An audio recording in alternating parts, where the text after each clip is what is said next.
like call the property service meeting to order. I know everybody's a little excited about Christmas and everything like that, so just, if we could have your attention just for a little bit. Call the meeting to order. First, I'd like to begin by acknowledging that we're on the Mi'kmaq, the ancestral and unceded territory of the Mi'kmaq people. Next is approval of the agenda. By Councillor McKeel, second by Councillor McDonald. All those in favor signify by saying aye. Aye. Countermine nay. Motion carried.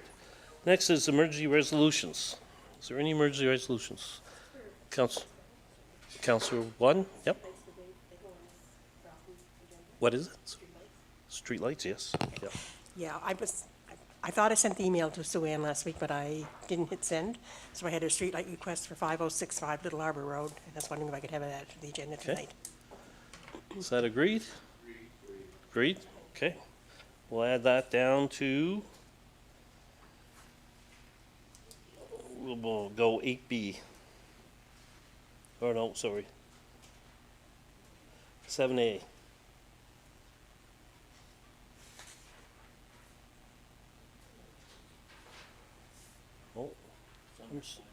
Oh, I'm sorry, it's under finance.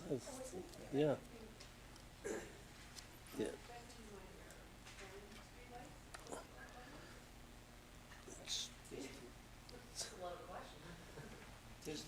They do tonight. Streetlights, I thought were property. Were they property or? We can add it to the next meeting, Council One, because it's there. There's streetlights on that. Okay. No additions. So, or there's no other emergency resolutions. Seeing none, we'll move on. Any errors, omissions, or corrections to the minutes of November 18th, 2024? Any errors or omissions? Any errors or omissions? Seeing none, we'll consider those minutes approved. Next is reports. First is the Director of Public Works and Development. Any questions for Councillor Wadden? Logan, is there any update to the Chance Harbor subdivision? Yes, thank you. We did have an update on that file. We received additional documentation from the applicant, which we're currently reviewing. We have one half of the approval from the Department of Public Works, and we've reached out to our solicitor just for an update on that servicing agreement. We expect to have everything that we need completed on our end sometime this week, and any additional supplementary information from the applicant whenever they provide it. But I know that our development officer had a call with them today, so that file's now moving along. So happy with that. Thanks. Okay. One more, if I could. What's that? One more question. Yep, sure. I just heard a CBC documentary last week, perhaps the week before, concerning fluoride not being in the New Glasgow water any longer. Does that affect our water? Like, do we have treatment in our water? Thank you for the question. Yes, we do take from the New Glasgow source for the majority of our water. We take from 3 different water sources, one from the town of Stellarton, one for the town of Trenton, and one from the town of New Glasgow, and also through the town of Westville, which comes from the town of New Glasgow. So the most of our water comes from the town of New Glasgow source, where they do their treatment. So most of the water for our residents will also not have fluoride in it going forward. Were we aware that was going to happen? Were we made aware, or did they have to tell us, or do we pay? We did receive notice of it in the month prior to it reaching the CBC article, but because we don't have any, our approval doesn't include treatment. Our approval only includes the distribution portions of the system. We have no say over the treatment, so when that came to us, we didn't have a recourse on whether or not to, as long as it meets all the provincial requirements for water quality, we can't come back to them and say our approval doesn't call for it to have fluoride or not to have fluoride. So They were just kind of surprised that they'd stopped the treatment. Does Stellarton still treat, do you know? yeah. Okay, all right, thank you. Okay. Councillor Turner. Thank you, Mr. Chair. It's regarding item number 17, Abercrombie PS1 drainage improvements. Deferred approval of this work until the project can be reviewed for capital budgeting consideration by municipal council. This is to be expected to be advanced following the formal capital budget approval. When can we anticipate that capital budget approval? I'm not sure if this, I'm not sure, Brian, do you know anything about that?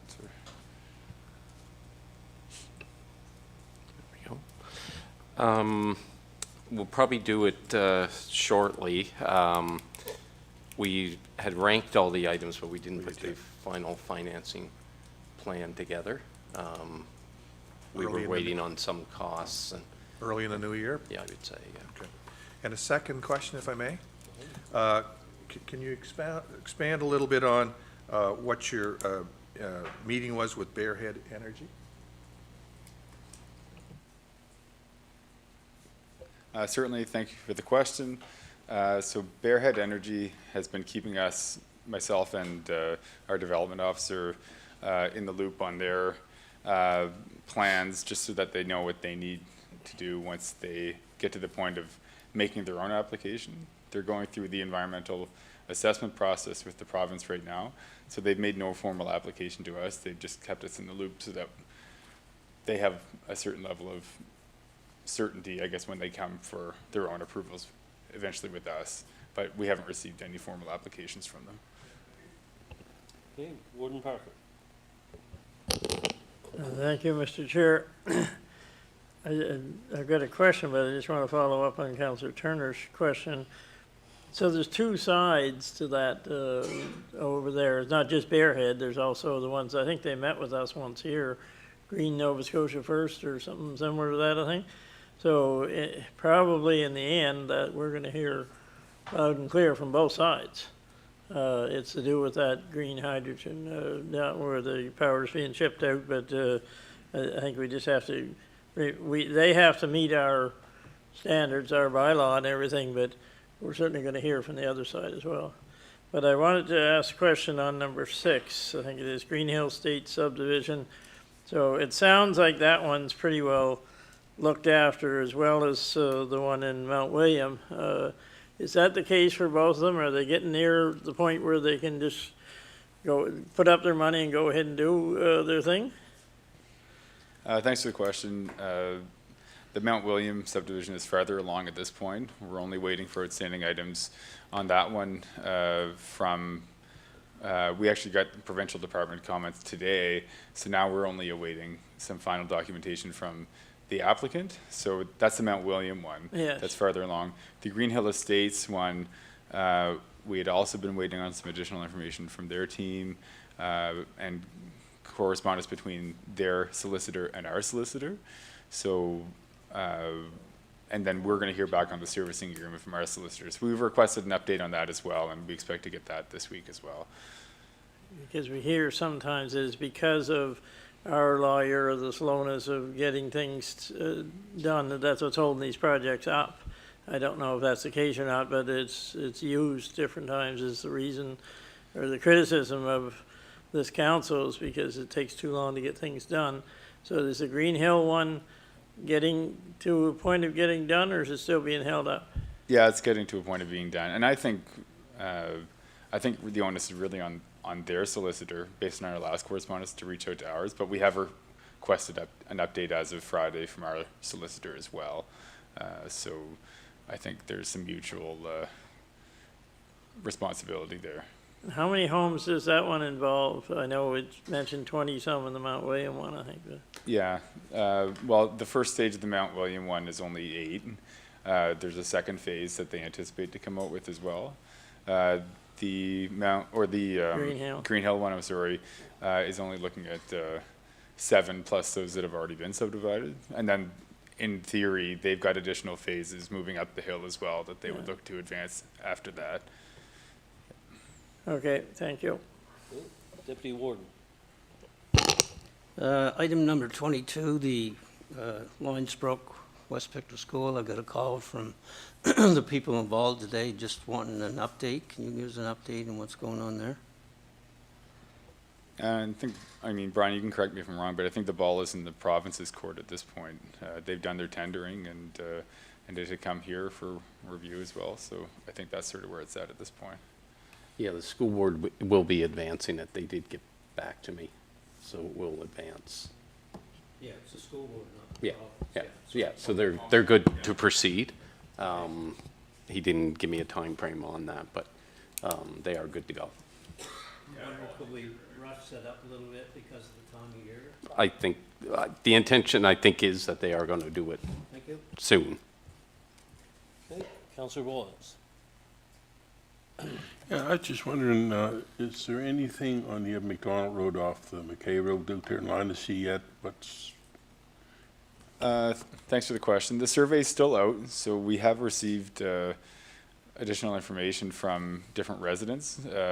Most residents, for whatever reason, along the Evan McDonald Road we haven't heard from the majority of them, but most that have responded have not wanted it. But others, back in sort of the Lynasea area, more people up there have responded favorably towards having it. So there seems to be a denser population of those that want it closer to our existing line than along Evan McDonald Road. So we'll be looking to tally those after Christmas and find out what the sort of final numbers are.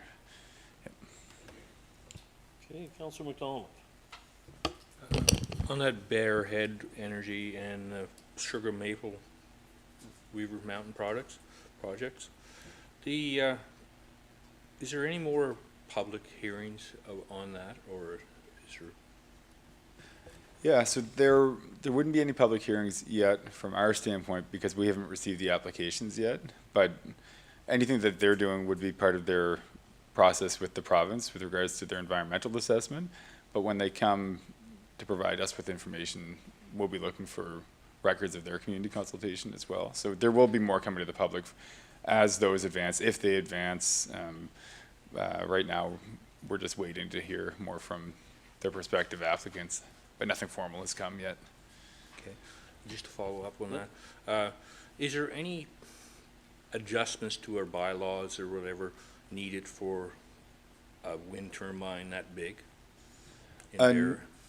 No, we did a bylaw amendment a couple of years ago that brings us up to a fairly current state. We have gotten, we are receiving some support through the Clean Foundation, through the Community Climate Capacity Program. Representative Sydney Griffiths that we have, who some folks here would have met through our Climate Change Advisory Committee. She and her team are going to be reviewing our wind land use bylaw as well for ongoing modernity, I guess, relevance. But we don't require any modifications to the bylaw as it stands right now to review and either approve or deny any such applications that may arise. One last thing, seen on our bylaw, there's forms for complaints. Are they online or anything like that, or? I don't think our complaint forms are currently digital, but we could certainly make them digital like a number of our other forms that we have. So there wouldn't be a problem with that. We have them in a number of different service areas within the municipality, so there's no reason why we couldn't put those online as well. Thank you. Okay, anybody else? See nobody else. Just one question. Logan, McCollins Brook, Colburn Water Extension, is that nearing tendering process? Yes, yeah, so thanks for the question again. We met again on Wednesday, the design team and myself from Straight Engineering. We'll be meeting again this Wednesday. The goal is to have tender-ready documents this week that we could either issue this week, put them out to tender over Christmas. The intention is to get them in front of the Property Services Committee for our February meeting after tendering with some kind of a recommendation, and then with the ultimate goal of having something before council in the March meeting. So that's the intention right now. They are close. We're doing final design revisions. We're sort of in the mechanical and electrical stage right now, but the layout is looking quite complete. We're sending them off to the provincial agencies as well, the Department of Environment and Department of Public Works for their input. So we'll need those before ultimately constructing, but we don't need them prior to going to tender. Are we still looking to make that loop? Yes. In this tendering? Yeah. Okay, thank you. If there's nothing else, we'll move on. Next is the Development Officer's Report. Any questions? Counselor Thompson? On the additional business at the very end of the report, it's an active transportation plan. We're sharing a person with the town of Pictou for that purpose. Is this going to add active transportation opportunities in the east side of the county? I'm talking about trail development and sidewalks. Like, there's some areas that in the county, on the eastern side of the county, that require a little bit of attention as well. So our development officer has been included in that at the request of Leighton Hayden, the active transit person with whom we share with the town of Pictou. So they've come up with their draft active transit plan. I haven't had a chance to review it yet, but I think they do call for some work in the east, just like in the west, or some recommendations in the east, just like the west. Counselor Thompson? Just on that, I must have missed the public hearings for that plan. Was there public hearings around the county for that? The active transit plan? Yeah. No, I mean, it's just a draft right now Okay. with staff at this point. unless- So is it, unless are you it's gonna stamped take that right. out in the road like we did with, the planning documents? For public comment? I'd have to defer any comment to Leighton, I guess, or the recreation team Okay. there to speak to it. I would be interested in talking to Leighton and whoever's involved in this. Thank you. It has to come to this council for approval, though, right? No, it is not. It does not? It has not. I'm not sure if it will or not, Brian. One would assume. It's our plan, right? Yeah, okay. Okay, thank you. Anybody else? See nobody else? We'll move on to emergency services.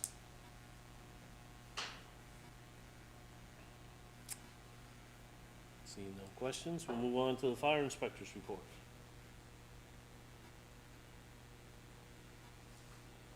You got her easy, Evan. Field inspection report. Counselor Turner. Thank you, Mr. Chair. I think it falls under this category. There's a building permit summary map accompanied with number of permits and for 2024 and 2023. There's a map there. I don't know what that map means. I don't know what it's trying to indicate. There's all kinds of different colors with it, but there's no legend with it to determine what each thing is. Some things are in orange, some things are in red, some things are in white. I don't know what that means. Evan, can you? Sure, yeah, I can take that. Thank you for the question. So this map was created at Councillor Thompson's request, the last Property and Finance Committee. And the idea behind it was to show the areas of the county that are seeing more development or have considerably more development than others, to give council an idea of what our development really looks like in terms of building permits. So that it should have a legend, and I apologize for that, but the lighter colors are areas of less building permits. And as it scales up to red would indicate the highest level of building permits per that district, and then orange kind of being in the middle. Is there a time frame with these? Is this over a period of 10 years or a period of 6 months, or what is the scope of this? Sure, so This, I was asked for a year. That's a year? So it's a year of data, and we included 2023's building permits as well, not in the legend, but just on the side, just so council could see comparatively from last year to this year. Okay, perhaps if we get another map, we can get a legend with it. Okay, thank you. And sorry, just to to I guess build upon what Evan was saying, the online map that produced this includes a legend, so it will indicate directly. You can find that online on the MLPC GeoHub. It's right on off our website. So it would indicate that the areas in dark, the darkest are 8 to 12 building permits, the next darkest are 3 to 8, and then 0 to 3, then 0. So that is available in the online map. Okay, thanks. Anybody else? Councillor Thompson? Just, I guess I initiated this with my query. It's helpful for me. It gives me a sense of where people are building. So, anyways, thank you, Evan. Okay. Next is the bylaw officer's report. Warden Parker. The one in Laird Road, that's been ongoing for a while with pigs and goats and ducks and a few other things roaming loose. And I know it's one of those farms, some people settled here from away, I think, and they're trying to save animals.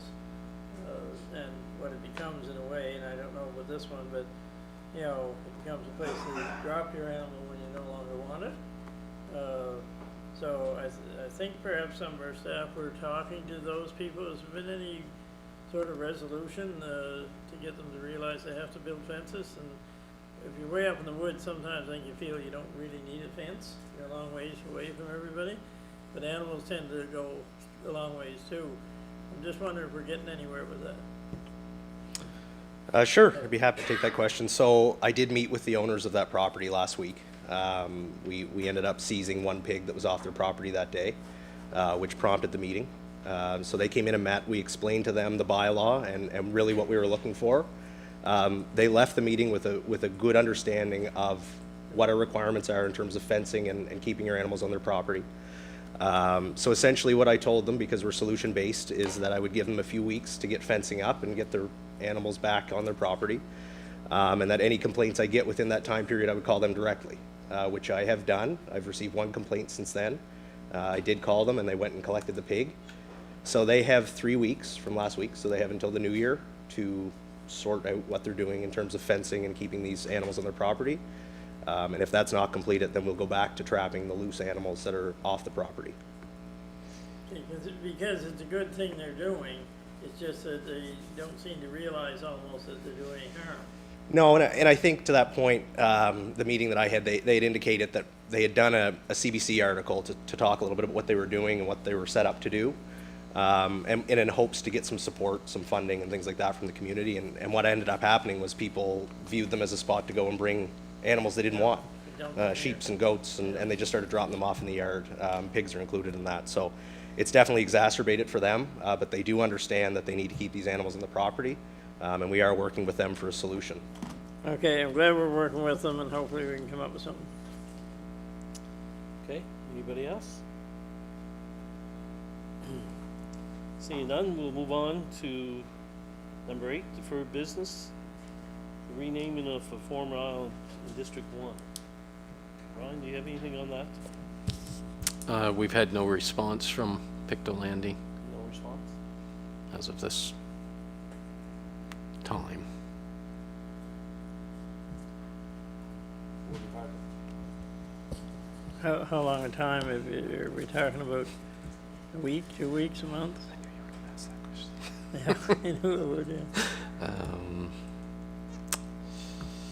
I think it went out, it's probably closer to the 3 weeks from the last meeting. I guess, Mr. Chair, my point is that, you know, we've given them an opportunity, and I don't think we need to wait months and months and months. If they had a concern, I think we would have heard about it, so I would rather see us move ahead with it. Is that agreed? It's 3 weeks. Agreed? Only hear one agreed. Agreed? Agreed. Okay. There. Okay, so the name of the island that they want to... So will somebody make a motion and go to council for approval? Make that motion.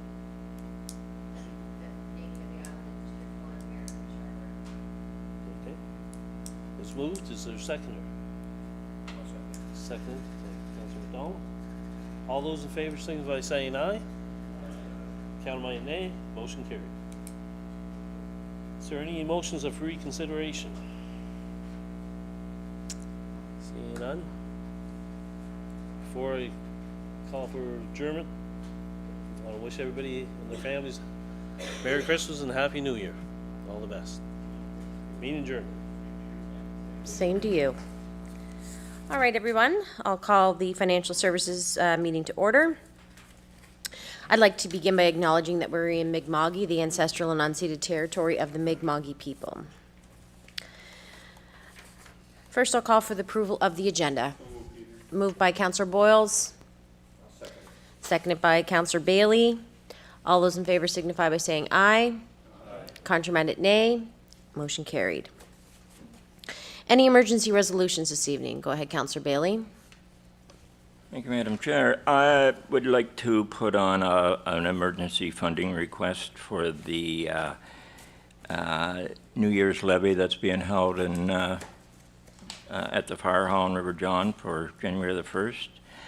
I would have waited until next month, but it would be passed and gone by then, so. Municipal Service Grants, Councillor Bailey? No, it's not it's more a request from council to help with a slight deficit in their funding. Okay.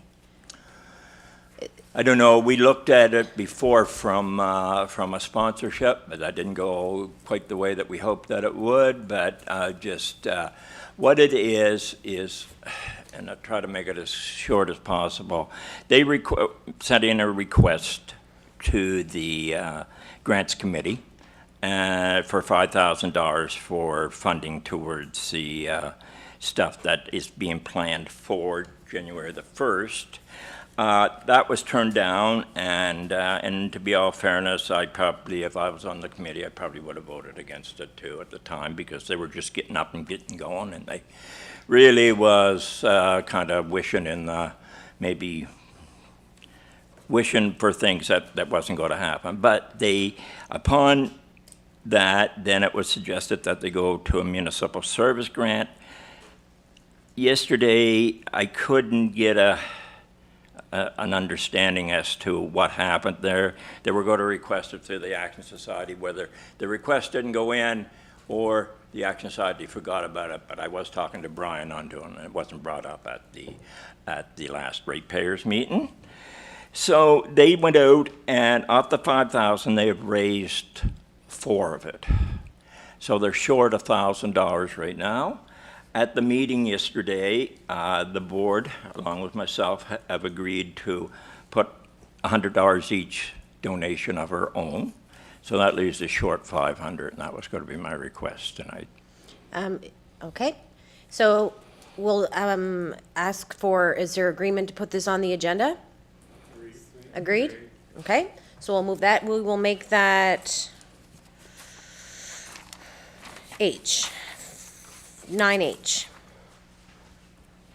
And the name of that request, or the name of this organization? We'll put it under the Reboot 2000 group.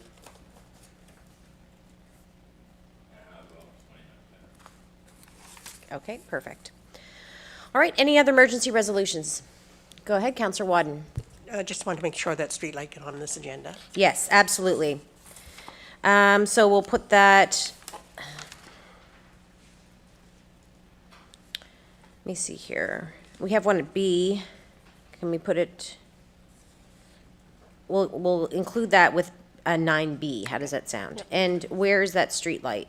5065 Little Harbor Road. 5065 Little Harbor Road. Okay. Perfect.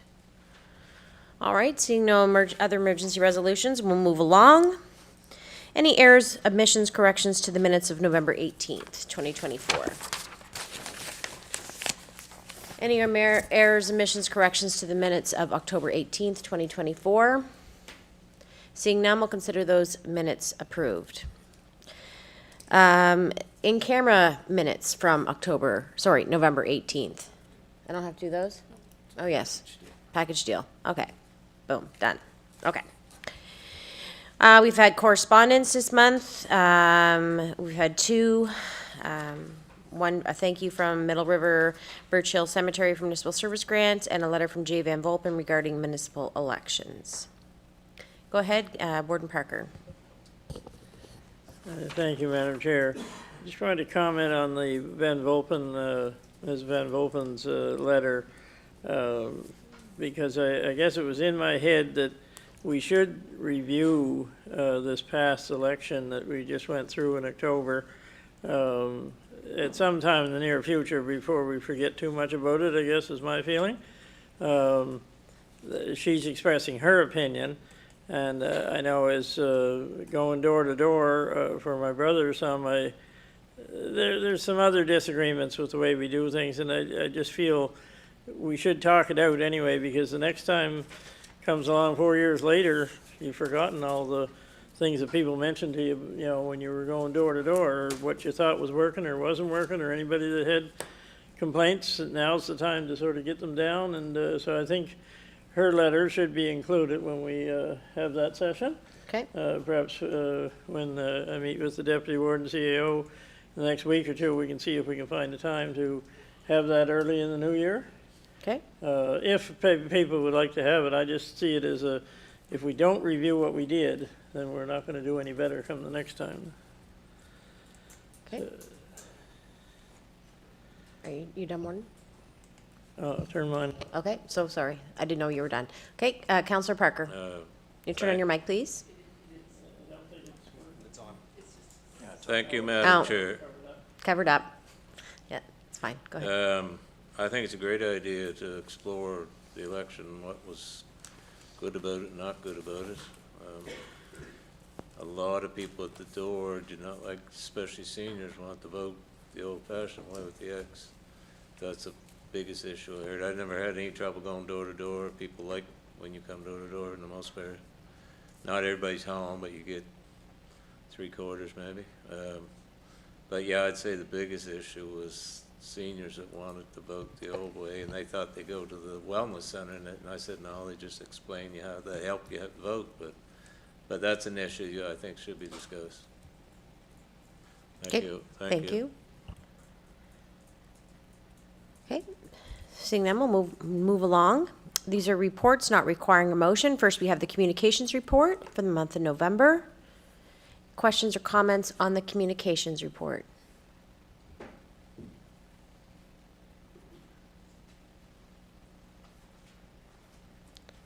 Okay.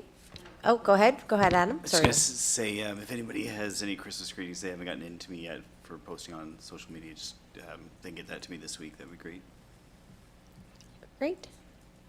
I noticed last time that we talked about, the warden talked about the papers for the lights in our communities, if we wanted to hand those out. Yeah, and I can get those for you too as well. Okay, perfect. So if we want them, we can just ask you? Yeah. Okay, perfect. Lovely. All right, seeing no comments or questions, we'll move along. Recreation report for the month of November. Questions or comments?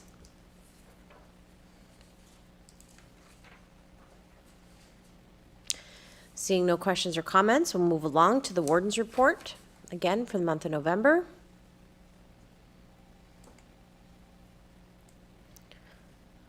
Go ahead, Warden Parker. I just wanted to mention a couple of things. So this afternoon, I got the paper here somewhere, it was what Deputy Warden Murray was there, and Councillor Palmer, and our CAO was there for the opening, or the sod turning, I guess it was, for the new RCMP district office. It's in the Stellarton Industrial Park, Commercial Park, whatever it's called, right across from the SPCA, the new SPCA. Not exactly where we wanted it, but no sense complaining about that anymore now. They're digging the hole. But there was a large collection of RCMP officers, and some of the local police from the towns were there as well. So they're put out a nice information sheet, all plasticized and everything. It's 1,785 square meters. it's a big looking building where it's an L-shaped building right across, like I say, right on that peak of land as you drive up toward Proudfoot's there. It's gonna have a lot of new stuff in it, obviously, and it's gonna be net zero carbon. Detachment feature a hybrid construction of steel and mass timber, a natural gas generator capable of providing service for the entire building, because they're right on the natural gas line there. Electric vehicle charger for the RCMP vehicles and whatnot, so, and it is close to the highway, that's where they wanted it, but I just reminded them in my few words that, you know, it's nice to have a new building, everybody likes to have a new building, but you have to have improved service go along with it. No difference than when we built the emergency onto the hospital. If the waiting time is still the same, then, you know, have you gained anything by sitting in a new building instead of an older one, I guess, but anyway, that was an important event that took place this afternoon, and you can read the rest of the stuff there. But there's always, today was a busy day, but there's always lots going on. Mm-hmm. Go ahead, Councillor Dewar. Thank you. Doesn't seem very long ago we were discussing the very same thing about building the new building in Stellarton before. And it was going to be so much better than anything else. And I haven't seen any really too much improvements. But I don't know where it's going to come to with the Mounties, because everything costs so much, and there's going to be more stuff coming down all the time. Somebody's got to pay for these great big buildings. Anytime you see this modernization of a whole lot of things, it certainly cuts back on the service that we receive on the other end. And they'll disagree with that, but if you're standing back or sitting back watching it and listening and paying attention, you'll see exactly, and we know what we mean, or what most of us mean. You may see a cruiser once in a while. Maybe if they're listening tonight, they'll stop an old blue and white truck on the way home and find something wrong with it. But anyway, I'd like to see some way of having more control over them, because I certainly don't see them very often. Thank you. Okay. Yes, go ahead, Councillor McDonald. Do we have any power over the 2032 their contract? No. Okay. Yeah. Yeah, the contract is negotiated between the province and the federal government. And then we're a subsidiary to that through provincial policing agreement. Thank you. Okay, Councillor Palmer. Just the Councillor Store part, I see them out in Thornton quite a bit, so if I could send them out to Hope, I'll be glad to, because they've been out there quite a bit, so they've been. Yeah, that's why they get paid. There's a reason for them. Any other following questions or comments? I have two, if you wouldn't mind, Warden, regarding the new RCMP district office. The old building, what is going to happen to that? Do we have any idea yet? The old RCMP building? Yes, the old detachment in Stellarton. No, they won't be coming to us to ask. I don't think it's not even the local people around here that make any of those decisions. It's the people up in Ottawa or somewhere up in a tower. Absolutely. So I suspect it would be put up for sale for the developers, you know, with all the need for housing.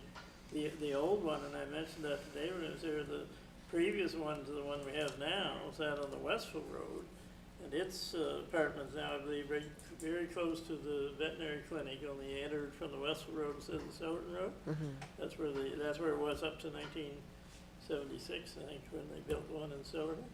Oh, okay. So I think it'll just be turned into apartment, but it'd be my guess, unless somebody else wants to do something else with it. And my second question. Yeah, no, Oh, it's sorry. basically declared similar to us. Surplus. It's declared surplus to their needs, and it'll be marketed accordingly. It'll be, they'll go through government agencies first, and then they'll go through provincial, municipal, and then open it for competitive. Okay. And I guess my second question was, do we know how this new building will affect the Pictou detachment here in the town of Pictou and affect Pictou West? Anything, through you, Mr. Chair, anything I've heard is that it will be one detachment. So that would, they may have to keep a smaller office space or something in Pictou probably, but I think they're certainly looking at consolidating anything I've heard. I haven't heard definitively, but they're looking at consolidating it into one, and maybe with a small substation or something in Pictou. Okay, perfect. Okay, seeing no other further questions, we'll move along.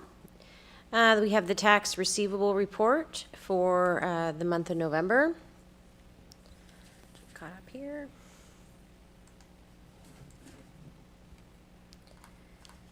So we still have a considerable amount to come in. Any questions or comments on that report?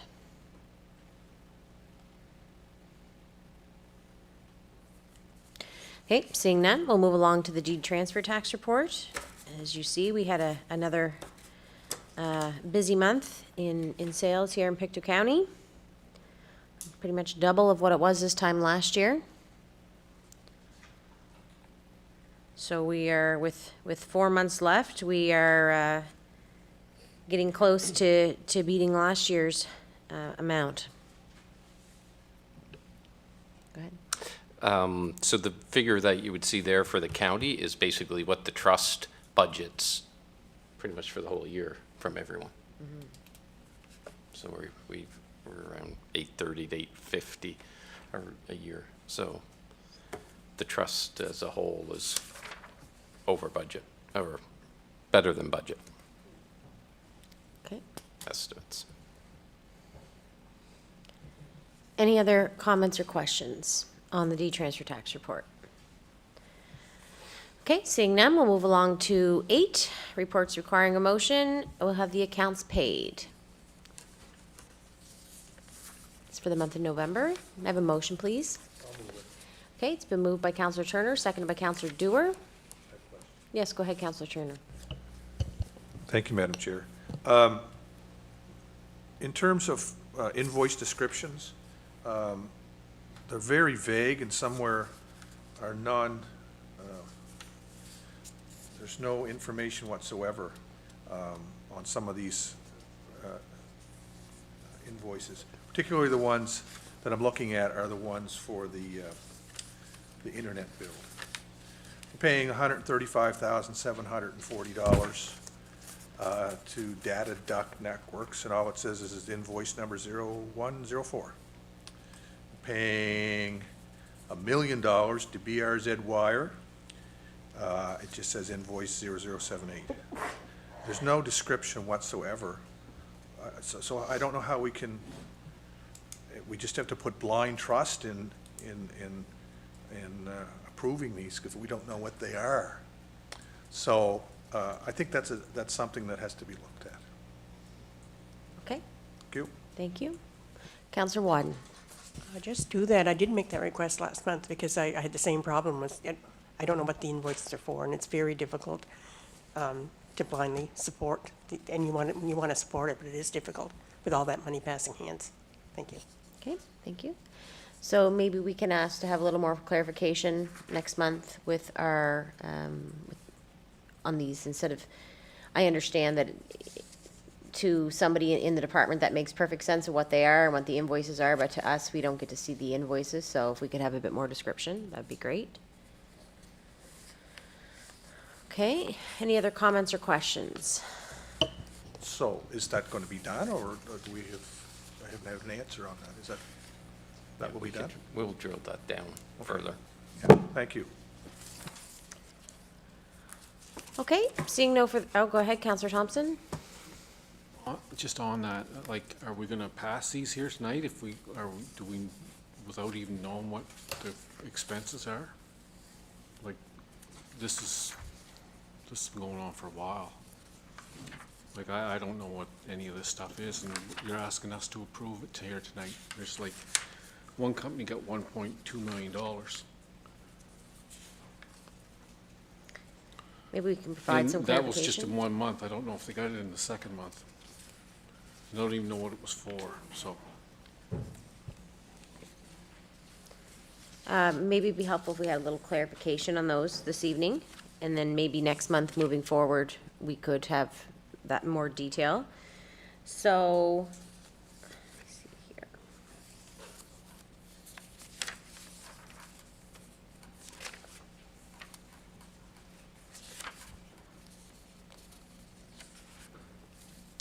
Madam Yeah, Chairman, yeah, go ahead. Is it just the internet ones that you have the problems with, or is there problems with the general and the water also? Just the internet, is my understanding. The ones that I had particular interest in was the internet. There seems to be at least an attempt, and on the regular accounts payable, and that's fine, and I know that there's a problem with room, and there's a problem getting really detailed on it, but in terms of the internet project, all we have is the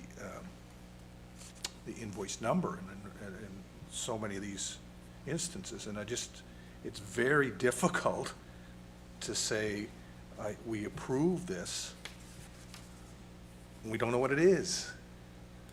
It's just as simple as that. Yeah, just a simple explanation, so we know exactly what these invoices are for. So I guess some of them are straightforward and some of them are not, obviously union dues and fiber operating system, social fund. But these, I guess, 1, 2, 3, 4, 5, the first top, there's items 1, 2, Bell Mobility, Bell Alliant, Franco Type, Postilia, Canada Inc., postage, I guess, used. But as we get further down, there's more questions. So I don't know. Yeah, go ahead, Rhiannon. Just on some of the ones that are particularly large that don't have much information on it, most of those are part of ongoing contracts that have previously been negotiated and are either partial payments on or ongoing. So I will ask for a report next month when I have these done. I will ask the project team to put some information on which parts are specific, which these invoices particularly pertain to, whether it's a progress payment on a particular project or if it's surveying in a particular area. I can ask them to include some more information in there, as I do realize they're large amounts, so be interested in knowing what they're for. I understand that. Okay, so that's great. So next month, we'll expect that in our report. Go ahead, Deputy Warden Murray. Thank you. I'm one that signs for these, personally, me and Brian here, and there's 7, I think, total people that goes over, I think it's 7, is it Brian? Goes over these invoices to make sure they're correct and all in the right places. If there's something that looks fishy, we always ask questions and there's always answers, but if we can print it out somehow to show, I know the invoices are like this, it's pretty impossible, you couldn't show an invoice, but summarize it, I guess. But I know there's big amounts and there's questions that we have on it, but they're always answered. And as I say, I think there's 7 people that it goes through before it's approved. So, thank you. Go ahead, Councillor Turner. Thank you. And I'm not trying to get involved in the administration of this. That's not my purpose in this whatsoever, right? It's just in terms of transparency. That's the issue in terms of us knowing what these particular things are, particularly if we have to move and vote on it to approve it. We don't know what we're approving.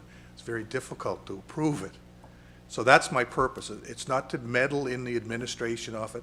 It's because the administration, that's your job, and you guys can look after that.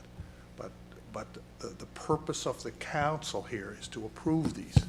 We don't know what they are, difficult to approve. So, thank you. Thank you. So if we could have some clarification on what these are. Braz wire, is that how I say that? Breeze wire. So we have 1, 2, 3 invoices from them, one for 184,000, one for 1 million, one for 63,000. That'd be great. You have them? Ms. McNair looks after those. Okay, do you want to go ahead, Rhiannon? Yeah, though the Breeze Wires are a company that does all of our design and mapping work. They do all the permitting with Nova Scotia Power. They do a lot of the planning and design and a lot of things that come along with that. They also source and supply us materials on the construction project side as well. So those could be a mixture of things, and I do apologize, I'm not as overly familiar with those ones. I don't process those on a regular basis at all. But I certainly am able to get better information or have the correct parties that can provide that information, have that to me in advance of next month's meeting. Okay. So, councilors, what is your pleasure? Do we want to approve these? Go ahead, Councillor Bailey. Thank you, Madam Chair. To me, these are already paid, so are we not kind of shutting the door after the horse got out? Like, why don't we ask for something different from now on? But, I mean, there's no point in not passing it tonight, as far as I'm concerned. They're already paid. We're not going to get them back. Yeah. I would agree. I think tonight we have given very clear direction that going forward, we want some more explanation for those within the internet project. And so hopefully in January's meeting, we'll have that clarification and be able to have a more thorough report. Okay? All right. Seeing no comments or questions, I'll call for the vote. All those in favor signify by saying aye. Aye. Contrary-minded, nay. Nay. Motion carried. One nay. Okay, so let's move on to business items or items requiring action. First, we have the 2025 property tax exemption. So we have a new form here, updated form. In 2024, the exemption was for property owners with a total income of $30,000, and the exemption was $250. Go ahead, Warden Parker. I always like to know, when did we change it last? Do we know that? Was A that couple last years year? ago. Was it last year? Last year? Well, yeah, it was last year. I was gonna say last year or the year before. We If it updated that was- number. If it was last year, then I'll make a motion that we leave it the same. Okay. Who's second that? You, Councillor Palmer? Okay, so it's been moved by Warden Parker and seconded by Councillor Palmer that we keep the total income at $30,000 and the exemption at $250. And go ahead, Councillor McDonald. I don't know, I'm not a senior, and I don't know how much a seniors make if there's two people in the household, but a senior's house intake, would that be close to 30,000, or give or take, or no, yes? Depends on pension, it depends on a lot of things, but if, it would be, That's the only thing I can see in there, if they're close and they get kicked out of the project for a couple $1,000, it's just. yeah, it's not just for seniors. It's for anyone, any under the $30,000. Okay, seeing no further comments or questions, I'll call for the vote. All those in favor signify by saying aye. Contrary-minded, nay. Motion carried. Okay, we'll do the first street light here for District 12 street light at 754 Centerdale Road. Go ahead, Logan. Thank you, Madam Chair. So this streetlight, we've reviewed it internally. We've also spoken to Councillor Dewar about this. The intention for this streetlight, as my understanding, is to improve visibility and maneuverability for buses in the area, school buses. It's not in an area that currently has an area rate, so it doesn't fill our conditions as an infill area. So it would require an assessment, I guess a confirmation from the affected nearby residents that they would be willing to take on an area rate. However, assuming that that's the case, we would have no reason to say that there's anything wrong with having a streetlight in this location. So we would look to if it's favorable by council, we would look to complete a formal survey and get unanimous support from the only two residents that would be, the only two properties that would be adjacent to this streetlight and would be affected by the area rate. Okay. So there's, I guess, work to be done before it comes back to council. Is that what you're saying? Survey and, Yeah, if it's generally favorable by council, then we would complete that survey and just confirm that those residents are favorable towards paying that area rate. I understand some of that work has been done by Councillor Dewar, so I'll defer some to him as well. all right, go ahead, Councillor Dewar.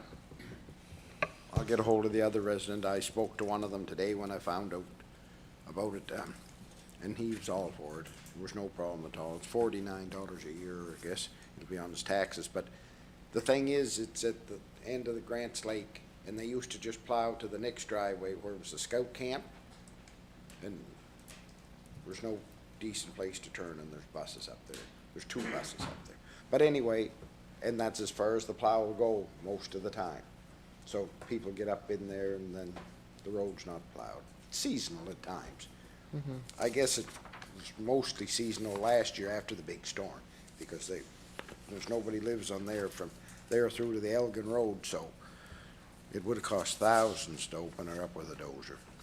So the light would certainly help, and I'll speak to the other neighbor to see if he'll agree to it, Okay, and then we'll get it done. so we'll have a motion on this evening? Brian? No, wait? No. We'll wait, okay. Once it's done, we'll list it next month as deferred business, and it'll be on the agenda until it's dealt with. Yeah, okay, that makes sense. Go ahead, Councillor McDonald. Sorry about that. I was at a seminar this morning, or this weekend, and they suggest, we do these every month, these light things and everything. They suggested that maybe you have 1 or 2 lights a year in your budgets, like each district councillor budget, to go out and allow them instead of doing this every month. We have a policy on streetlights for each area. Okay. It's my understanding it's 10 that we're, you want to speak on that, Brian? Yeah, 10? so we do Yeah. have a program for intersection lights that a counselor can have 10, no questions asked.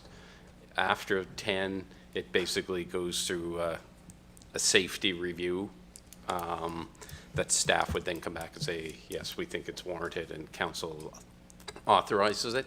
The other lights, these are conventional street lights, so they have to be within a district, streetlight district. So in this case, the district ends. This would be an extension to the district because we area rate the cost back. So in this case, it doesn't meet the policy. This is an addition outside policy. Otherwise, it just comes, it's approved, and we move on. It'd be the same as putting a street light in Rossfield at the end of the road, okay? Same story. Yeah. Okay, so we'll defer that to next month in January. We'll move on to our second street light, which we're doing there for District 2 at 5065 Little Harbor Road. Do you want to speak to that, Councillor Wadden? Sure, just, it is in a streetlight area, and he did make the request, just a new home. He wanted to have a streetlight put up. Oh, okay, it's already in the area, the conventional, Yep. and just, it's a new home build, okay? I think the only problem is there's no pole, and they'll probably have to have a pole set, so. Okay, go ahead, Logan? Thank you, Madam Chair. So, yes, as Councillor Wadden had mentioned, this is within one of our streetlight areas already. It would require a new pole, so we pegged that somewhere in the range of, between the pole and the light itself, somewhere in the range of $2,500 to $4,000 to complete this pole. But if that's favorable by council, there wouldn't be a reason why we wouldn't be able to go ahead with that. So it's a cost to our municipality of $2,500 to $4,000 for the new pole? That's correct. Yep. Go ahead, Warden Parker? That's going to be my question is, so when you build a new home, as a streetlight area, if you want a streetlight, we put in the cost of the pole and the light? This residence is serviced for power from a different pole that's farther down the road. It crosses a different property to make it over onto this property, so there's no pole directly in front of this property.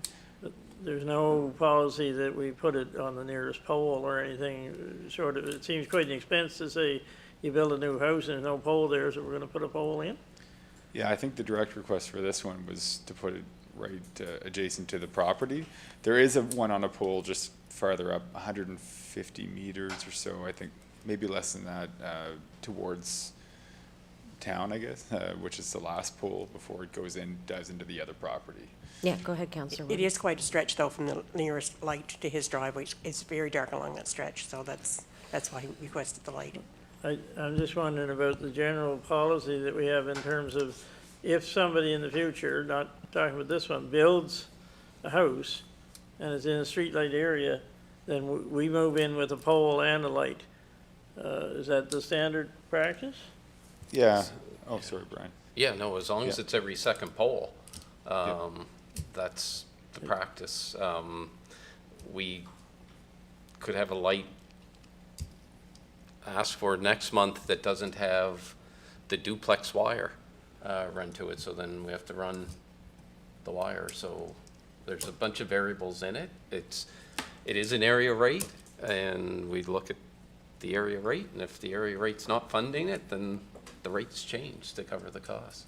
So We had another one recently where they had requested one on the opposite side of a road from where our pole is located. So that was one where we came with a recommendation to say, well, no, we should probably keep it on the same side of the road to lower the cost. There's no alternative option for this one because there's no power feed. So I think council would reserve the right probably not to do it under the policy, but it just is understanding that it comes with the cost, this additional cost of installing the pole. Okay, Councillor Palmer? So Brian, what you're saying is that if we do this and the area rate doesn't cover for that area, then that rate would go up. So it doesn't affect anybody else's district, just affects district there two. we go. Yep, okay. So if I might ask, then, I forgot who's chairing, sorry. If it was in not an area rate, but, you know, the other one where you pay so much, each person pays so much, $48 in? So would we put a poll and then anything in for those places as well, is it? Because that is gonna, well, I guess if the 48 doesn't pay it, then we put it up, is it? 38 per household? I think the Depending rate still on, applies. like our 48 is uniform amongst Yeah, a bigger area, Right, right? So. but so it's still, It's generally if the reserve and things can handle it, then the rates don't change. I just want to be clear that if anybody asks any of us in our districts, okay, I'd like to get a light put here, just what the rules are, and it seems to be if you're on a continuous row of lights or at the end, then we'll put the pole up, as Yeah. well as the light and everything else. Probably the one in the parking lot out in, where is that? Salt Springs? Salt Springs, that one, that rate was determined based, because it was a higher cost, it's a standalone. Yeah, so that one was a higher cost, so that area rate was changed, or it's paid through municipal services Service grants, I grant, think, yeah. but that was factored on. This is the cost of that light, which was higher over the 20-year period, right, that they're supposed to last, so you Okay, look at it yeah. kind of on an individual basis. As long as we have the information for the residents, I think in the future, knowing, you know, whether we pay for the poll or they pay for the poll. It appears like we pay for the poll for most of them, Yeah, and we've paid to run duplex wire to poles as well, so the lights will actually work, so. Cost of doing business. Okay, any further comment or question, Morton? Are you, No, I'm you're fine, done? yeah. Okay. All right, any other comment or question? All right, seeing none, do we have a motion on that? We don't even have a motion on that. Yes, you're right. Thank you, Councillor Wadden. You'll make that a motion. Oh, seconded by Councillor Bailey. Wonderful. All those in favor signify by saying aye. Aye. Contrary-minded, nay. Motion carried.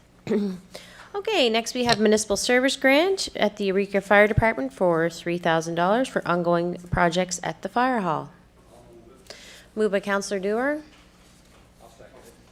Seconded by Councillor Turner. Any comments or questions? Seeing none, I'll call for the vote. All those in favor signify by saying aye. Aye. Contrary-minded, nay. Motion carried. Okay, next we have a nomination to the MOPC Grant Review Committee. So the action is the Grant Review Committee has it should be one vacancy, not once, since I am automatically appointed to that committee. Madam Chair? Yes, go ahead. I'd like to nominate Councillor Ronnie Bailey. Okay. Okay, nomination. Go ahead. I'd like Deputy to Warden. nominate Councillor Turner. Okay, we have 2 nominations. Councillor Bailey, do you accept that nomination? Yes. Okay.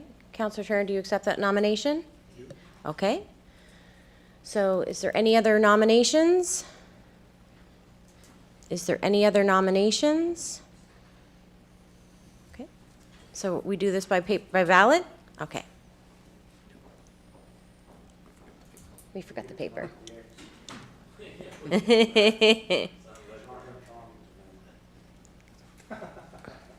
Okay, so everybody just hold tight for a moment, please.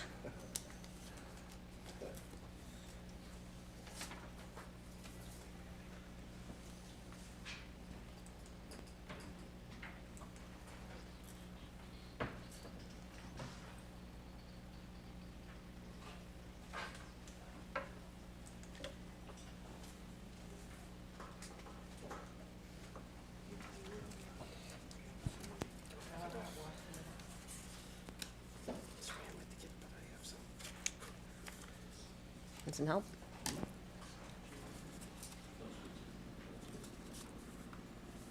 Just rip those in half.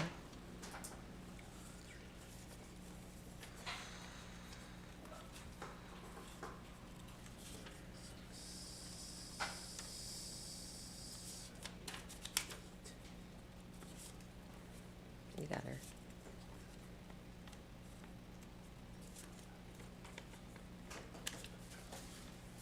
Oh. You go that way, I'll go this way. I need one too.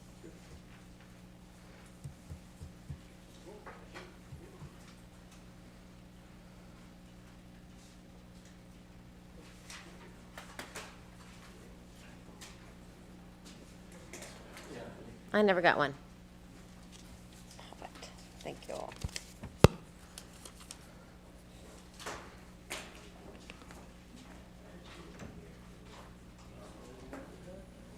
We found paper. We're good. Sorry.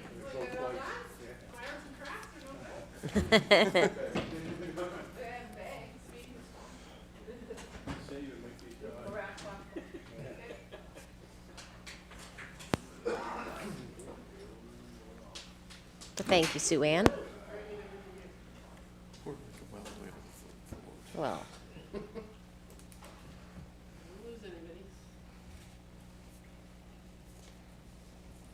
Whoop, there you go.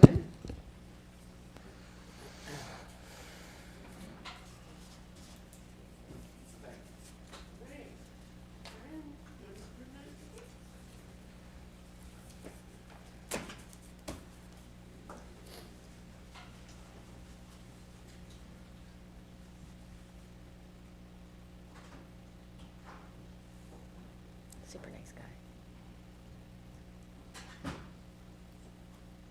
Yeah, bow tie and take chocolate. Throw them at you. I saw that. As well. Good. It's coming along. It's got a, still has a little pain, but today it's twitching on him now. It gives me the heebie-jeebies. I think, well, he said to me today, he said, and I can feel the plane. It's like, no, you can't. That's all in your head. But I think like he's been, for the last 2 weeks, he's been protecting it. And I think it's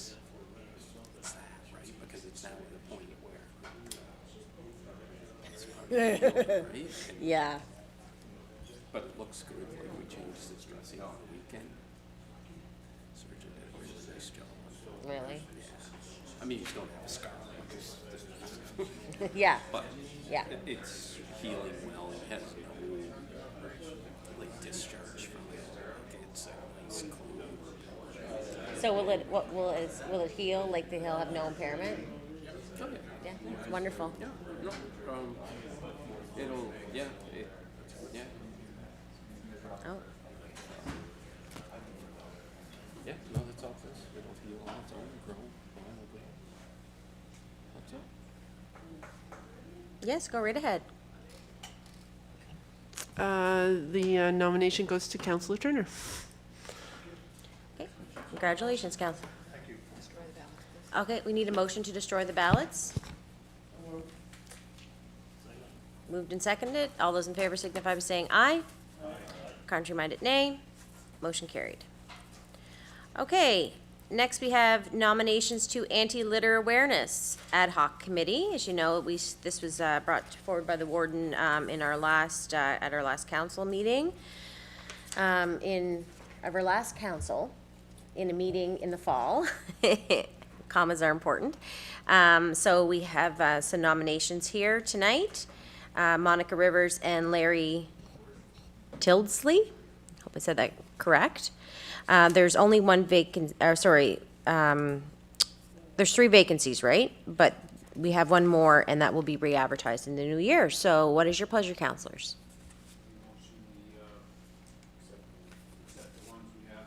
Monica Rivers and Larry Tildesley. Okay, we have a seconder for that? Okay, it's been, it's been moved and seconded, seconded by Councillor Turner. Go ahead, Warden Parker.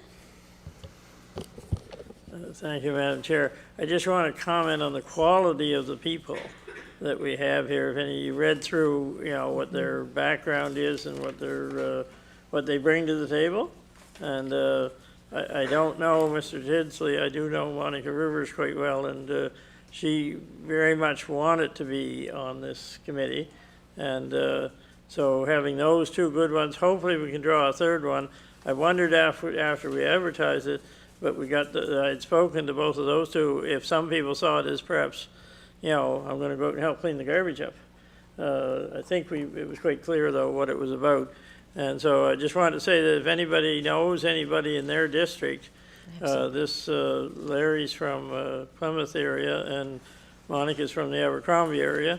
But if you know anybody who's expressed interest in the past about why don't we do something about this problem, those are the kind of people we're looking for.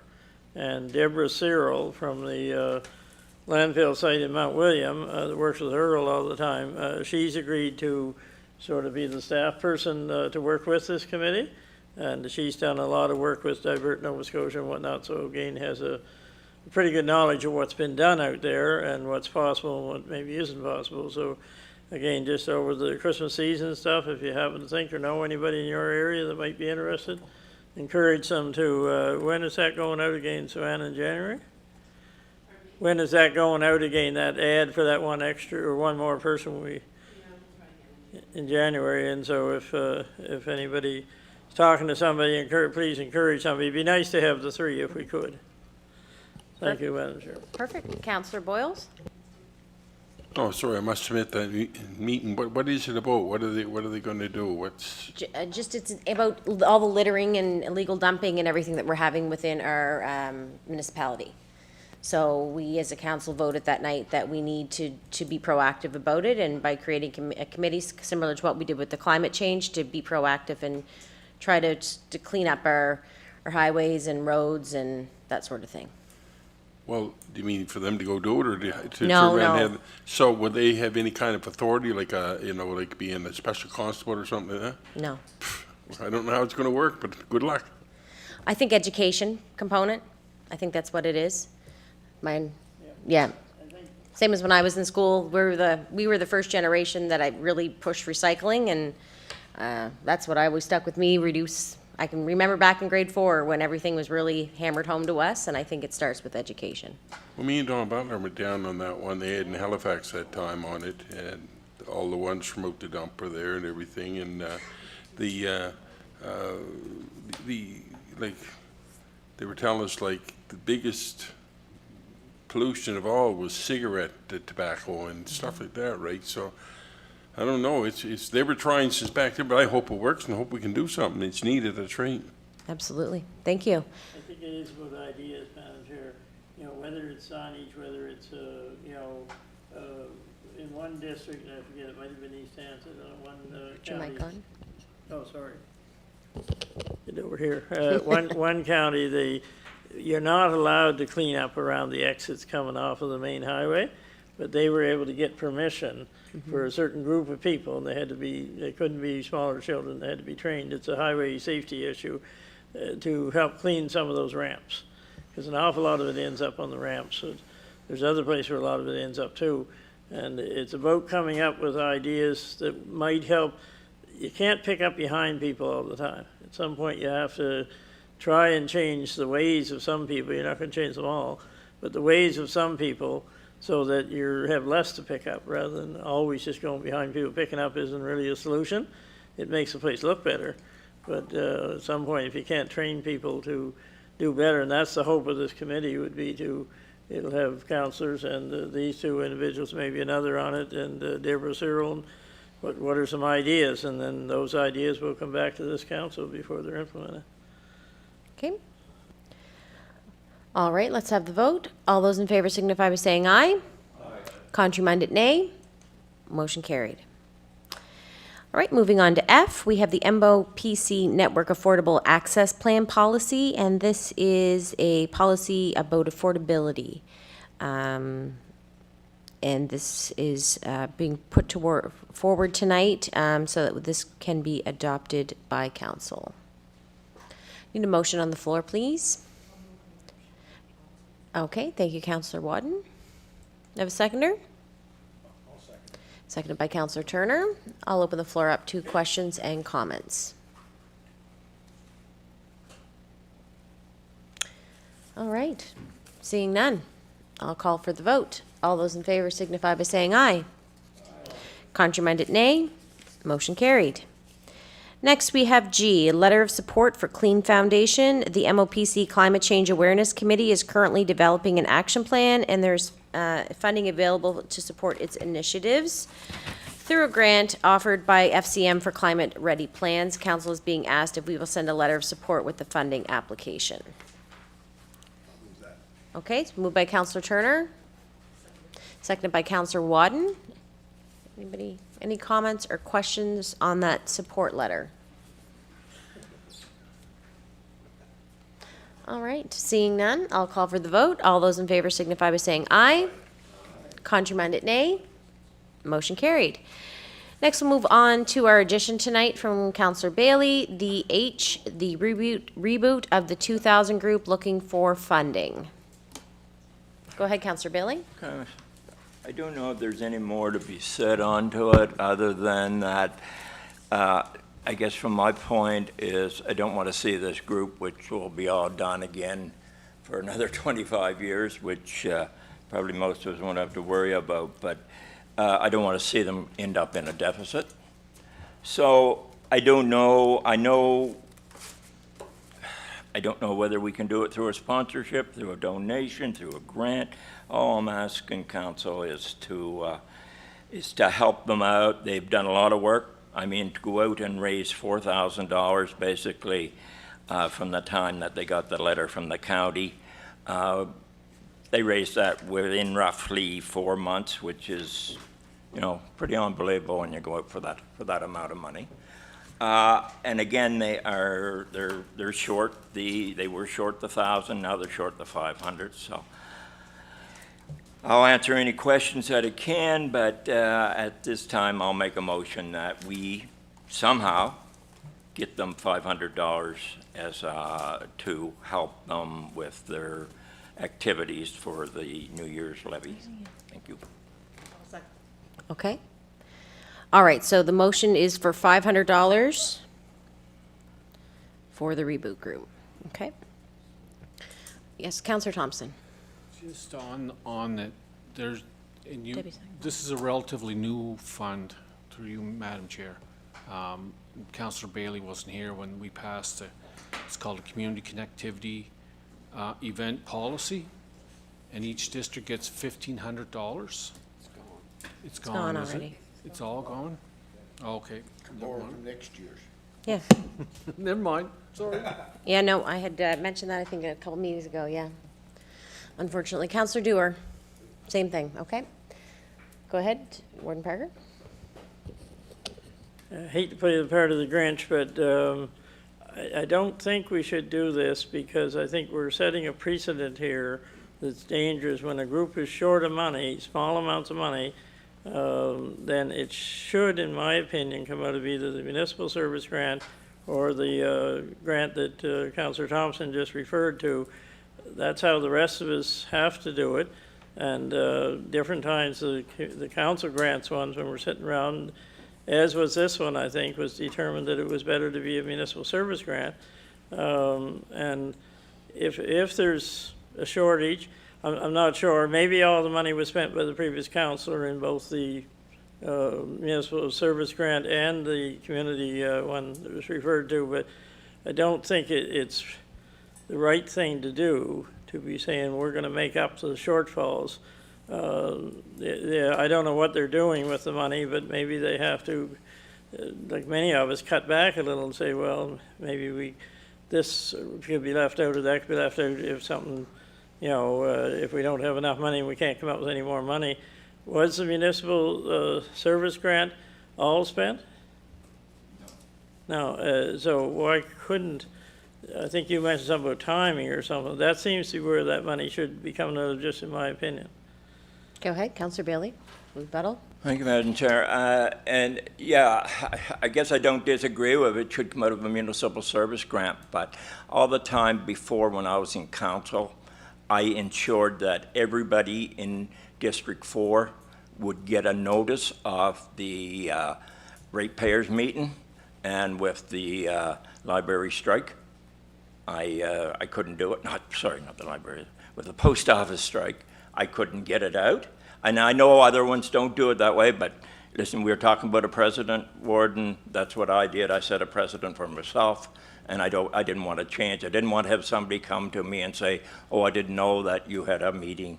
And on top of that, even though I'm not complaining, but just for me to have a ratepayers meeting, I have chosen that it cost me close to $200 to have that out of my own money, and that's close to a third or almost a half of what the request was. So again, I would have, and I could continue on, but I just don't want to see this group, which has done tremendous amount of work. How many organizations have we funded in here and they did no fundraising? None whatsoever, and we gave them thousands of dollars. This group went out and they fundraised for themselves, they fundraised and made up the difference, which to me, they're expecting 200 people at the levy. Now, I'm not saying they're going to get that. That's what they're expecting. That's $2.50 a person. That, to me, is pretty good. And we can put up a sign saying sponsored by the Municipality of County of Pictou. I don't care what we do. I just don't want to see them in a deficit. And believe me, if they weren't in a deficit, we would not be here asking for it. To me, it's a great thing. They're celebrating New Year's. It's the only New Year's levy that's in the municipality. And, it's just not for District 4. It's for the whole county. Anybody can come, and I'm sure they'll have a great time. They'll have some food. Non-loaded punch, unfortunately, for myself, I guess. But anyway, I'm just saying, yeah, it'd be great to have a ratepayers meeting, and the time just does not allow it because I was not informed when I went for when we were going to do a sponsorship for them. I wasn't informed that didn't go through until last Monday, a week ago today, and with the postal strike, I just felt that I shouldn't change my policies as far as having ratepayers meetings without everybody having that opportunity to know about it. Okay. We have just 1 second, Counselor Thompson. Is there anyone else that hasn't spoken that would like to speak? Go ahead, Deputy Warden Murray. Thank you, Madam Chair. Is there anything that's left in our recreation grant that this would fall under, or will it fall under a sponsorship program? Hearing that it's the only levy in the county, I can't see that we'll be in trouble over it. Maybe next year, but when it's the only one in the county and everybody can go to it, I would support it. But where's the funds coming from, I guess? What's the best way to do this? That's my opinion.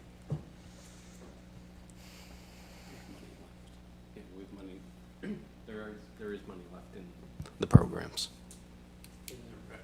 Recreation, council, sponsorship, I think there's money in all three.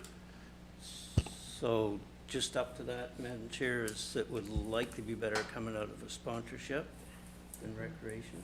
Okay. There's two It'd be different much- sponsorships. Be much clearer, I would think. There's a recreation sponsorship and there's a council sponsorship. Two different types of sponsorship. And which do you recommend? I don't recommend any, it's up to council. Well, I'm just looking for clarification, which would fit this better, a recreation or a council, or is it the same, it's just we call it different things? That's what I'm looking for. It's two different budgets, that's the only thing. It's one, what's called a recreation sponsorship comes under the jurisdiction of Ms. Fraser, and the council one are the decisions that council makes. That's really the only distinction. If it's sponsorship, you just, Okay, yeah. okay. So there's no difference between the two, okay. All right, Deputy Warden Murray? In my opinion, we'd be better off in a sponsorship. I would. or Council sponsorship. Council sponsorship. Agreed, yep. I would make that amendment. Can you make that amendment to that motion? or just If be our, agreement? if our mover and seconder agree. I have no problem. It was, yeah. Okay, I think maybe my motion Just 1 said second. from either sponsorship, donation, or okay. grant. All right, Counselor Boyles? I was just wondering, is it liquor at this, or is it going to be a dry canteen?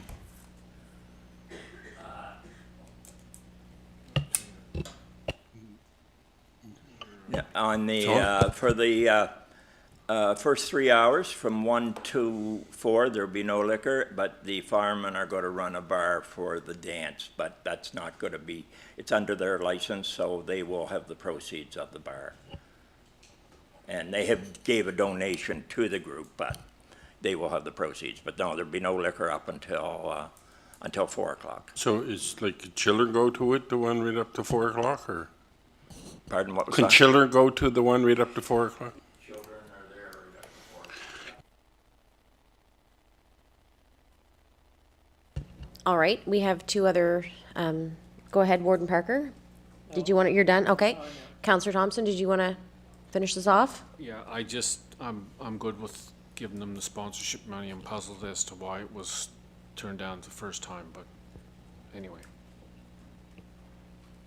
Okay, let's call for a vote. All those in favor signify by saying aye. Contrary-minded, nay. Motion carried.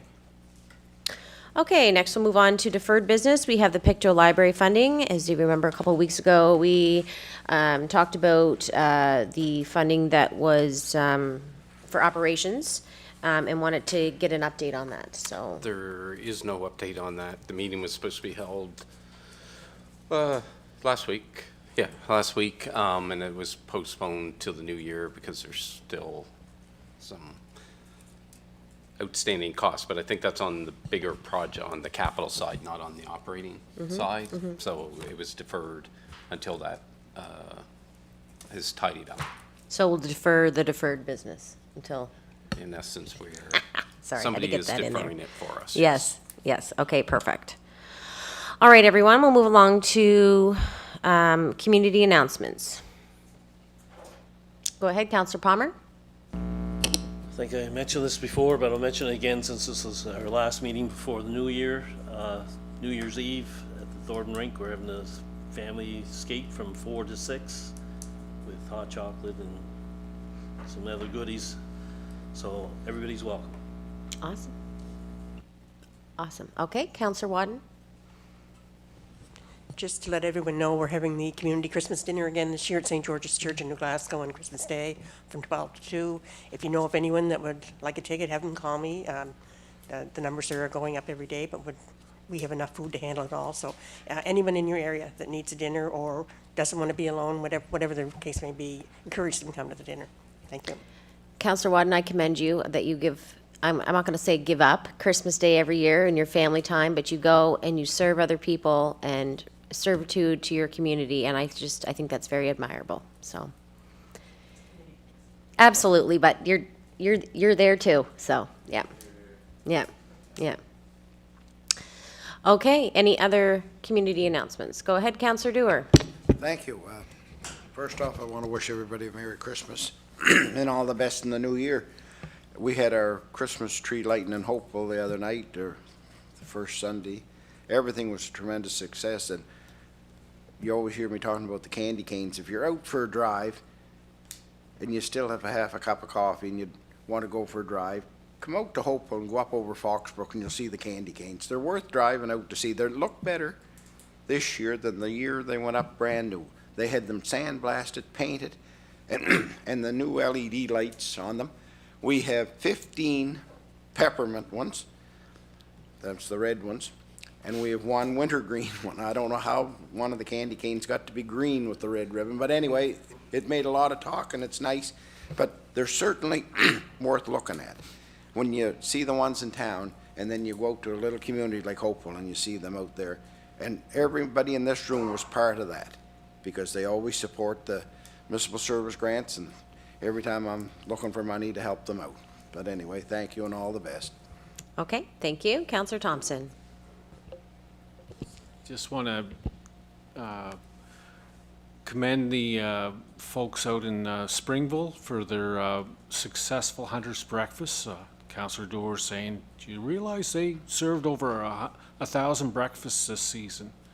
And they went from mid-October till last weekend. It was quite something to see everybody getting out in the community. And I also want to commend the folks at the Bridgefield Community Club. They held a very successful event on Saturday where the Stellarton Male Chorus came out, and it was standing room only out there. And I don't want to say too much about the size of the crowd because I might attract some inspectors out there. So, but Sunnybray as well had a nice teen sale in their brand new renovated hall on Saturday, and they had a good crowd out for that. So it's nice to see people getting out, and there's an appetite for folks to get out, and that's what that community connectivity event grant is meant to do, and all three of these buildings will benefit from that. Okay. Any other further community announcements? Go ahead, Councillor McDonald. Santa's going to be at the American Mish Fire Hall Saturday at 1 p.m. American Mish Schoolhouse is having their final farmers market 10 to 1 on Sunday. New Year's Eve dance at the Lismore Community Center at 9 to 1. And I'd like to put a shout out for the American Mish Community Center that does the Meals on Wheels every Wednesday until December 18th. For $8 a meal, they'll do the whole district, and it's very appreciated of the district, the seniors and everybody. Okay.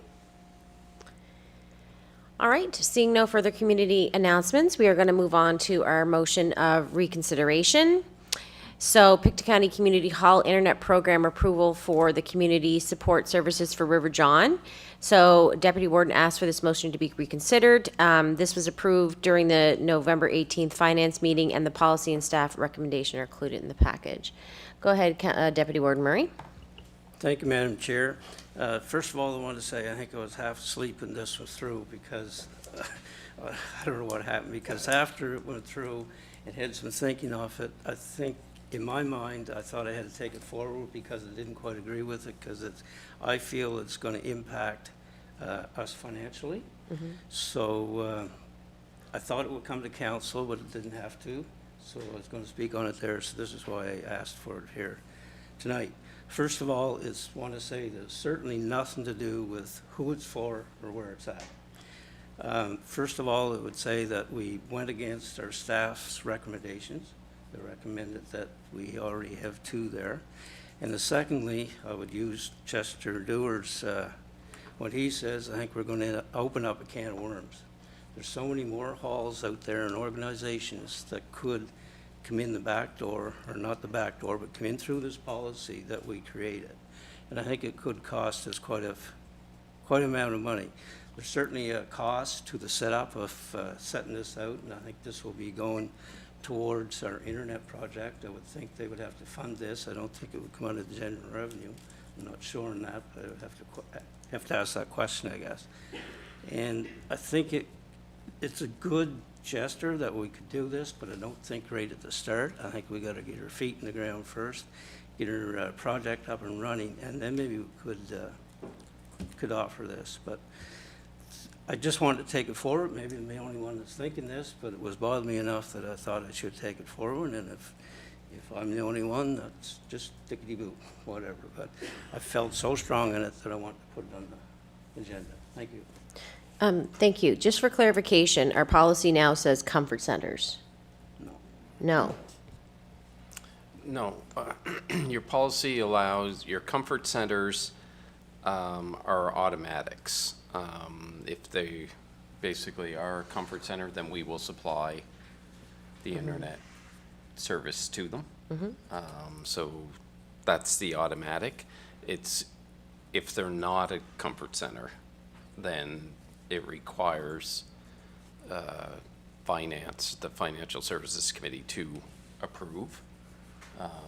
Because if it ticks the boxes for comfort centers, things like that, then staff approve it under the policy and we do the install and stuff like that. And we have a number of halls out there that have met the base criteria, so they've been installed. This one doesn't meet that base criteria. It's Going not against a comfort policy. center. It's a community center that does function as a community center, but that requires council approval or financial services approval. Okay, go ahead, Warden Parker. Yes, when these motions for reconsideration, when we were down in Halifax there a few weeks ago, came up, you know, I think before they just went by, but the one thing they described them as is similar to the deputy warden just said. Perhaps you rushed something and then went home and thought about it and said, well, maybe we did the wrong thing there. So I think that's why the deputy warden's bringing this up. So the question tonight is whether, you know, we should keep what we did there or whether it should be reconsidered. And I know what he's getting at is that, you know, our policy says if there's close enough, we're not going to put them in every hall, or either that or we say, yes, we're going to put them in every hall. But what the deputy warden's saying, it may be too soon to do that right now. But once you open that gate and say, well, we made an exception here, you know, even though the Legion in this case is very close, you know, then how do we say no to anybody else, I guess, that wants it in their hall? So it's either open it up to all the halls, or, you know, leave it the way it is, which says that if there's another one close, then you don't put it there. I think that's following our policy or not, I guess is what we come down to. If we want to change the policy, that's another thing. Okay. Go ahead, Councillor Boyles. Yeah, Hillside's a comfort center, but we're paying for our own internet. I mean, there's something wrong somewhere.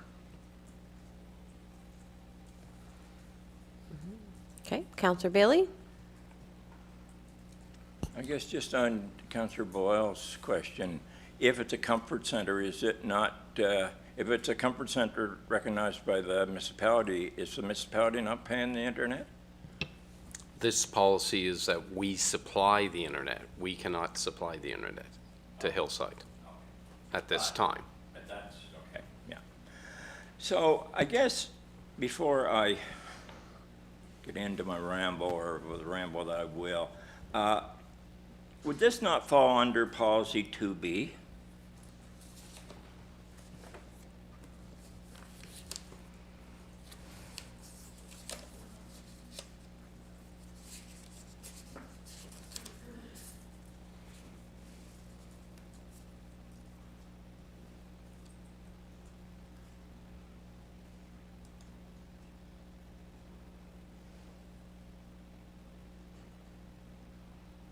It's pretty broad, isn't it? Provides the opportunity. So, do you want me to read it out?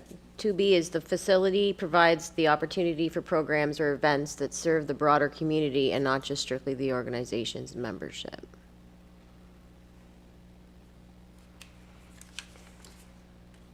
So, Madam Chair, if I may, I mean, just on that, I mean, well, to start with, it's a food bank on every week. The food bank is open. They do have some services in there now, and they're paying rent. But I guess my issue is they don't get from Feed Nova Scotia the food bank. They get just on fundraisers and donations, and on the on what they get for rental that they have to pay to after they pay their operations, and the rest of that goes to the food bank. So what the reason that I did this is it's more an opportunity for them to offer more services, because people may come, other services, health services may come in there once they see that there is a high-speed internet. And that will, as that increases, then that's going to give them more flexibility and probably let them stand on their feet better yet.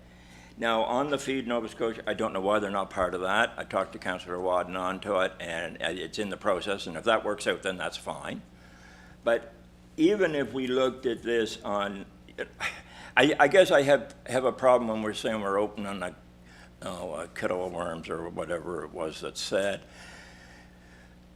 I think every application should be voted on its own merit.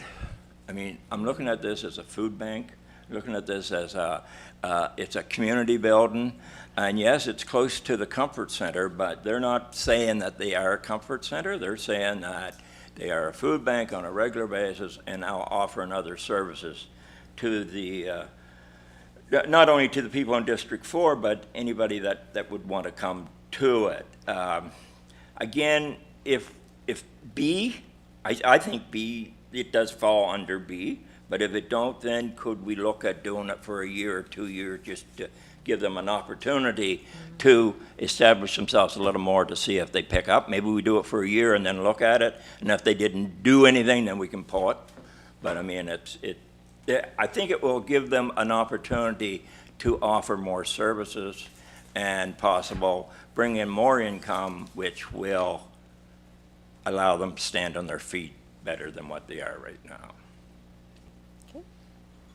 Any other comments or questions? I have two, if that's okay, from the chair for everybody. Can we find out whether they fall under B? It's pretty broad, isn't it? And I'm not sure they really demonstrated to us, other than the food bank. So Yeah, I know all they did was ask for this. I mean, I guess you're basing it on their what they told us. On professional. Brian and I talked about this at the Walmart Friday night. We went based on what they told us. Yes.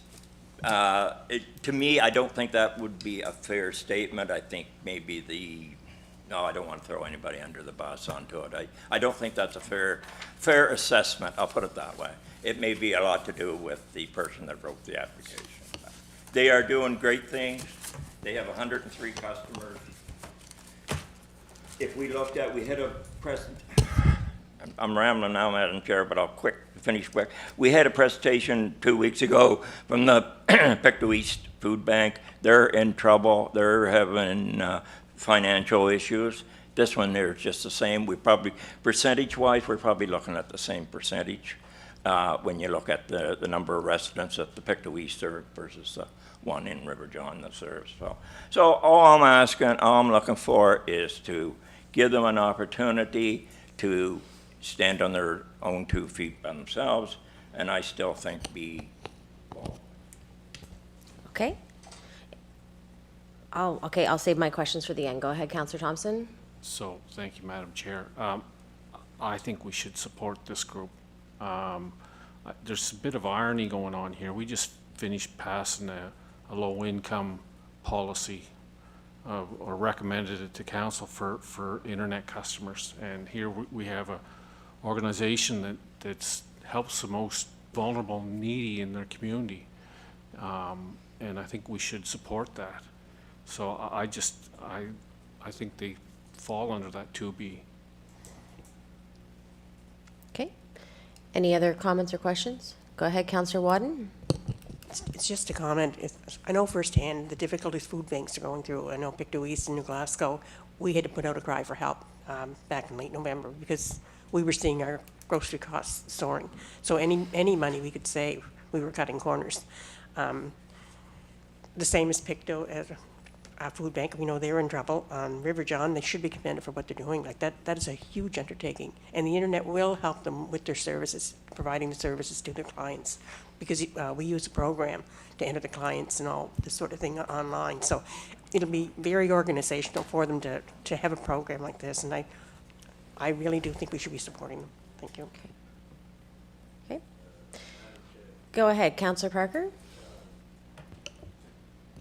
I think, thank you, Madam Chair. Councillor Murray's idea is right that we shouldn't just pass it out to anybody and everybody. But I think in this case, because it's a food bank, I think there should be an exception. I also think it falls under 2B.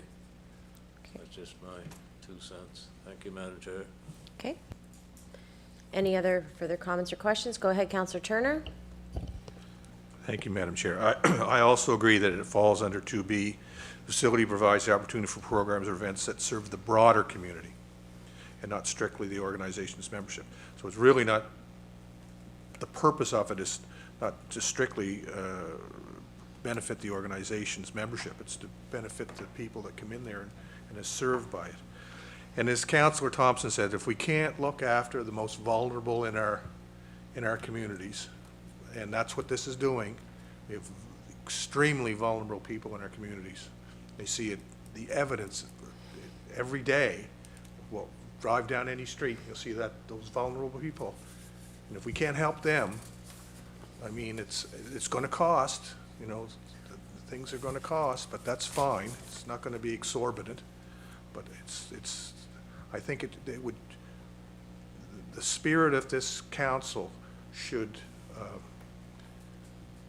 speak to that need, and I think that we'd be best served as a council and as a community if we honor this request. Thank you. Warden Parker? I have no problem as long as we're going to treat others that come here the same, because you could point at the majority of community halls that don't just serve their membership. You know, whether they're a food bank or whether they're yoga classes that are serving the physical needs of their community. You know, most halls that I know of serve many purposes and serve their community well, including the Hillside Hall, or, you know. So, you know, from that point of view, if we're going to do it, rather than have each one say, well, you've got to come and present your case and see if we'll be okay with yours or not, then maybe we're at the point where they all need to be, in order to be fair to everybody, they all need to be served. It's going to cost our, you know, the internet quite a bit in order to do it, but how can you fairly judge each one, I guess? I don't know any that don't serve their broader community. That's the only reason they keep going, is to serve the broader community. So I guess my feeling is that I don't have a problem helping this one here if we're going to, you know, broaden that out, come up with a new policy, in other words, that says that community halls get it, not just comfort centers, but community halls. That way we're not trying to judge. Right now we're trying to judge if this is a good thing or bad thing, or good enough or bad enough. I don't like having to, put that on the internet right now, but I can't see that we can do it for one and not do it for all. Thank you, Madam Chair. Okay. Just 1 second, Counselor Bailey. Is there anybody that wants to speak? Just 1 second. If there's anybody that wants to speak that hasn't spoken yet? Okay. Go ahead, Counselor Bailey. Okay. Thank you, Madam Chair. I think this facility is different than a community hall. I don't think we could call it a community hall. Now, I know there is a lot of activities in our community halls out there, but in a lot of them, I mean, I have two that's very active, but they're probably, I mean, other than being used for a comfort center, they're probably not used any more than, maybe 10 times a month. This one here is used probably 4 days of every month. Of every week. So, I mean, there's quite a difference. And as far as community halls, I don't understand why they would need an internet if they weren't going to do something that is, if they were having a dance or a supper, why would you need high-speed internet? I guess that would be my question. But I do believe that this one is a different level than community halls. Okay, Deputy Warden Murray. Thank you, Madam Chair. This is good. This is why I took it up, because I thought it had to be discussed, and I think it's fully discussed now. And if I made a motion on it, I would withdraw it. I think we're done with this. We should have had this. I should have spoke up first when it took place. I'm sorry I didn't, but we did now. We discussed it. Let's get on with it. Okay, I think it's very important that we have, that this is the point of motions of reconsideration, so we can come back and discuss it again and have, because as the warden said, in Halifax, we had this discussion about talking about things that maybe we didn't,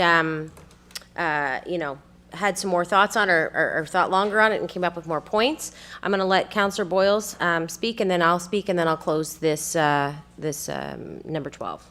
Yeah, just what you said, Councillor Bailey, is that now in the Hillside Hall, we just got it in. We had to get it in ourselves, but it's used immensely now. I'll tell you what it is. Like, we have a church goes on there every every Sunday. They use it. We have businesses come and they want to put on, their little seminars or something. They use it. We have different people want to put on a dance, like for for a wedding or something like that. They turn and take their phone somehow and put it into it, and bingo, they got their music. So there's a lot of ways that that internet is being used in our hall. Yes, and a lot of, I'll just add to that, a lot of cell phones too. Some people can't afford plans, so they have Wi-Fi calling. So that's why it's so important to have internet. I guess my point on that, I just wanted to ask, I think we need to tighten up our policy a little bit. Because some of our buildings, I think like the food bank, am I correct in saying this, Councillor Bailey, there's other businesses within that building as well? Yeah, Madam Chair, there is other services into it as of now, and that's the reason for the request for the internet, to see if they can get more in. But So yes, you mean services specifically, is that like a doctor's office, or is it like no, a business? there is I think there's a foot clinic. Okay, And a massage therapist, is that the right word? therapist? Yeah, is there, and that's about it. And just hoping that by having the high-speed internet, they would be able to attract more.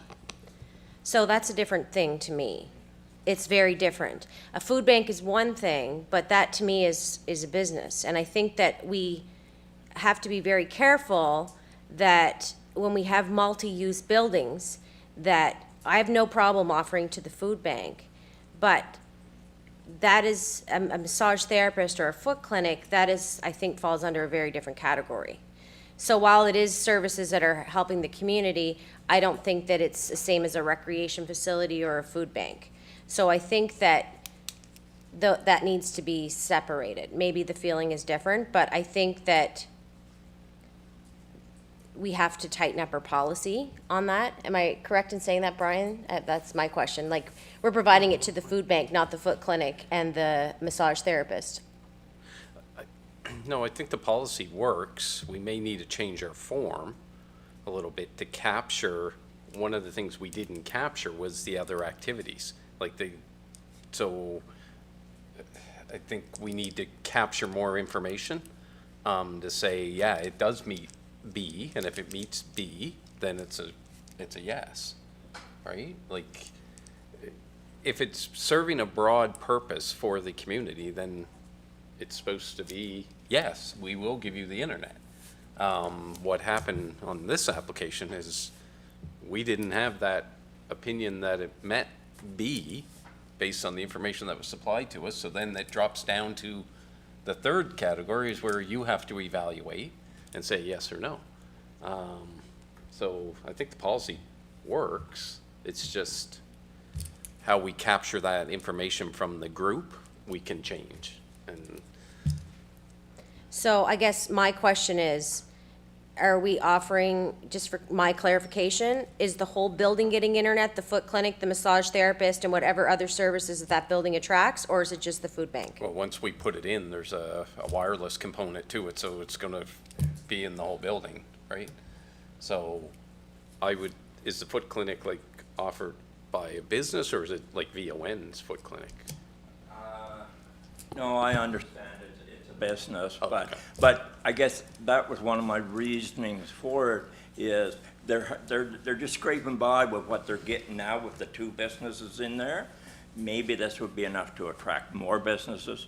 And I'm okay if we want to just do it for a year, to see if it does. If it don't work, and I'll be point blank to them and tell them that myself, is, hey, you're getting it for a year free of charge.